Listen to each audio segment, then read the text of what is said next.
Okay, and we're back. A whopping 60 seconds later. Excellent. Right, the introduction. Okay, so basically it's explaining Kabbalah, and I just want to cite the main text I'm working out of here so you can look it up online yourself. You know, that's very important, of course.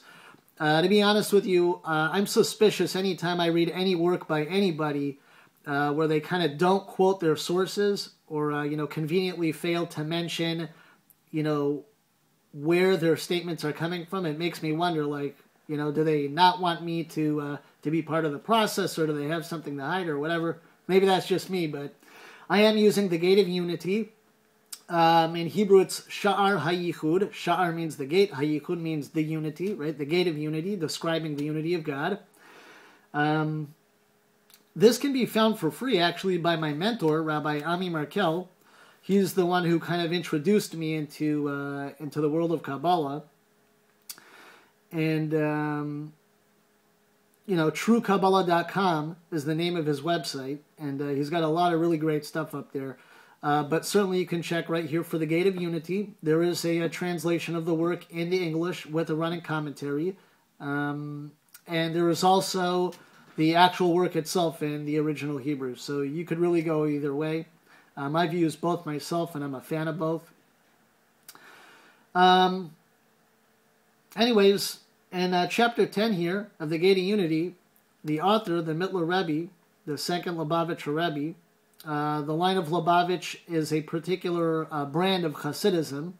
The father of Hasidism, of course, Rabbi Yisrael Baal Shem Tov, first revealed these kabbalistic teachings, you know, that are the basis of these works.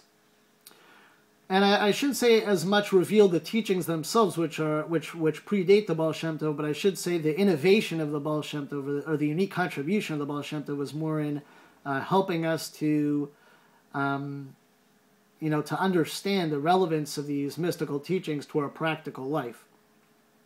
And he gave all sorts of explanations and analogies to help us better appreciate intellectually the truth of these teachings. You'll see that theme revisited throughout our courses.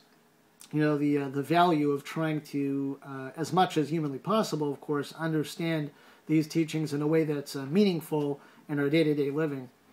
You know, to kind of really, I guess, make our relationship with God more real, you know what I mean, from our standpoint as human beings.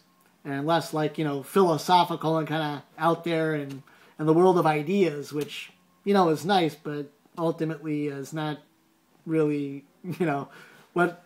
You know, it's not the ultimate, to say the least, you know.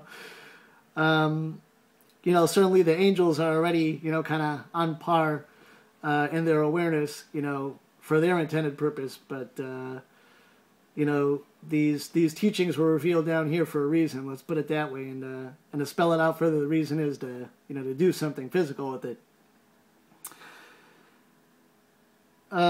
And particularly to apply them in the way God instructs us to in the Torah in the form of mitzvos.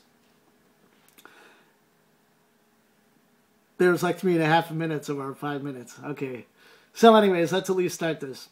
So it's explained in Sha'ar HaYichud, the Gate of Unity, in chapter 10, that before the concealment of the revelation of God's unity that preceded our creation, all we could talk about is the revelation of the fact that only God exists. Then there was like this whole great concealment we'll talk more about later, and especially in kind of how it works. And the end result of that progressive series of concealments that began with this great, more general concealment is us and this world and human perception. So the way that you talk about the existence of these 10 emanations as they begin in God's essence is kind of like a person's capacity for kindness. So I see we're at like the 4.5 minute mark, so I'll stop here, but bear in mind, a person's capacity for kindness. In the next tape, we're going to pick up right with that analogy, right where we left off here, and talk more about this in detail. All right, so we'll stop here. We'll pick up again in about 60 seconds from my timing. All right, see you soon.